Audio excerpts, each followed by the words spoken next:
Hey YouTube, it's me here with my 7th month lock update video, and yeah, just diving right in. I haven't noticed a lot of physical changes this past month of February in my locks, but there is or are some lessons that I'm taking or learning from caring for my locks and just the lock journey in general that I am looking to implement into my life, and how I relate to myself, how I care for myself, etc.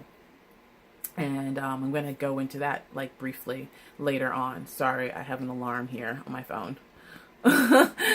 So anyways, getting into that. So I actually forgot to continue my intended regimen that I mentioned in my previous video, my 6-month lock update, which would be washing and retwisting my hair at the beginning of the month, oiling my scalp immediately after, since scalp is readily available after a retwist, and then excuse me, and then washing my hair in the middle of the month and possibly oiling my scalp again or leaving it as I see fit.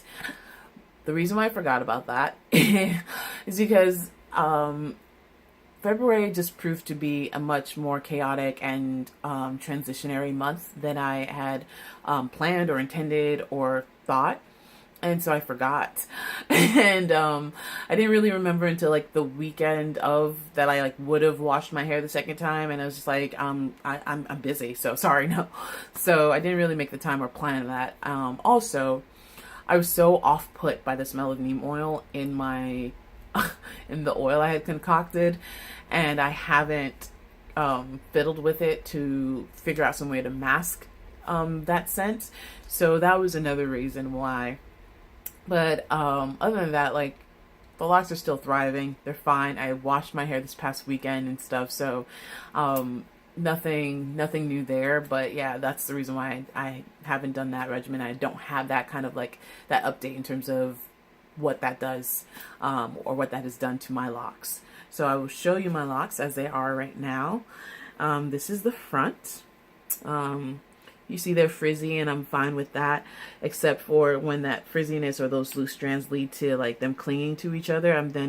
I get kind of scared. I'm like, oh my gosh, are they combining? Because I'm not freeforming, and it's not a judgment on those who are, but that isn't what I'm doing. So yeah, you can see they're just frizzy, and they're thickening up, and that is a single strand of white hair.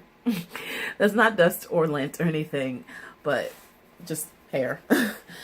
And this is the right side. I'm just taking a little peek because I really don't know what's been going on, because I haven't been really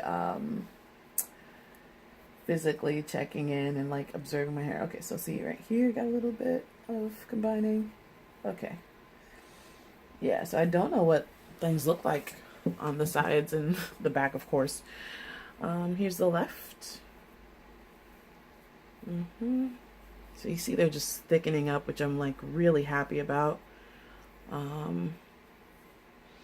Yeah, it's still budding. They're definitely not mature, because you can still see the ends some of them really haven't gotten to budding. Most of them haven't gotten to budding at the end. They're still pretty much the finger coils. So I have no idea what's going on there. Yeah. I'm going to show you the back. Hopefully I'm in frame. Here's a really tiny one here. I'm probably going to have to combine later on. Who knows? And there's another one over here. Yeah, this one. But yeah.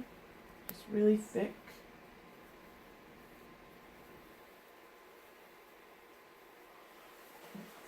Yeah, so that's my locks. I have kept up with moisturizing and again spraying at the base of my locks, at the root of my hair.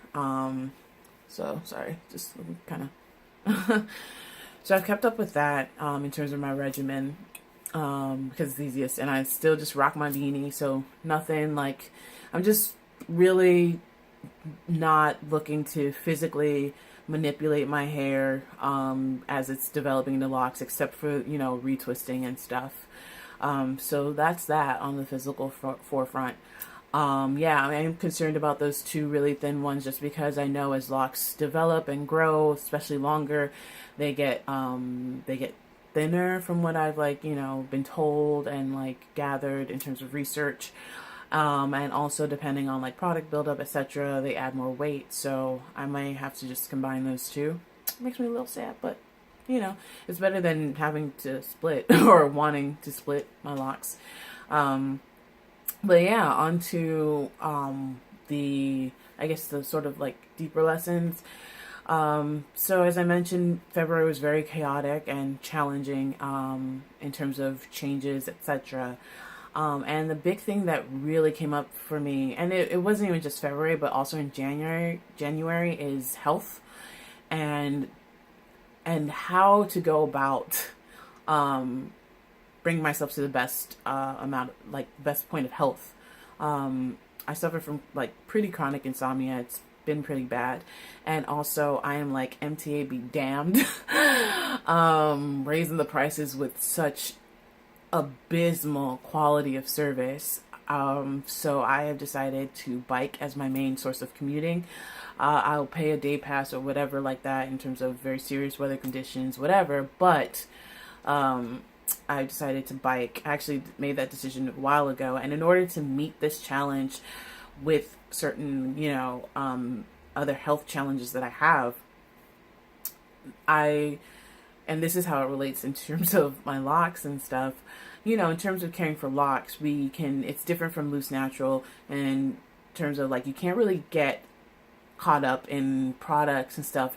Not so much just because of the availability of product lines, but also because the true or the best way to care for locks is from the inside or is from your scalp. There's a lot of stress on oiling your scalp, making upkeep of scalp health, because that's where the live part of our hair strands and is in the hair follicle. And the health really does start from there. It's not if I spray my hair shaft, it's not it's not going to be effective. Of course it is, but there's a lot of stress on foundation and foundational health.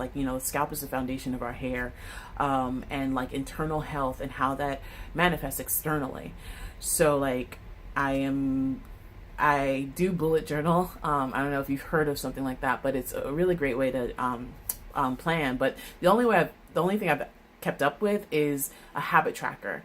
And on one of my habits that I want to build up and that I've been building up is my intake of water, and just starting there in terms of really building up my internal health and going on an inspired thriving health journey, so to speak.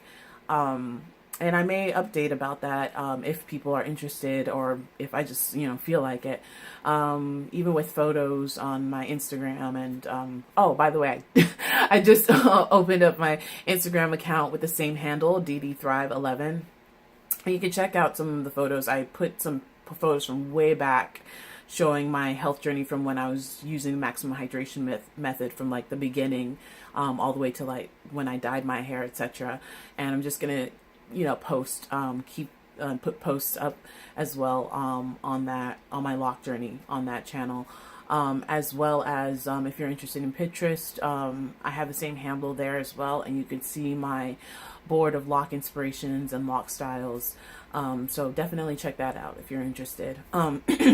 But yeah, so I am really taking on this challenge to really invest in my health from the inside out, and even with my skin, and really taking care of that with natural products that I make, etc.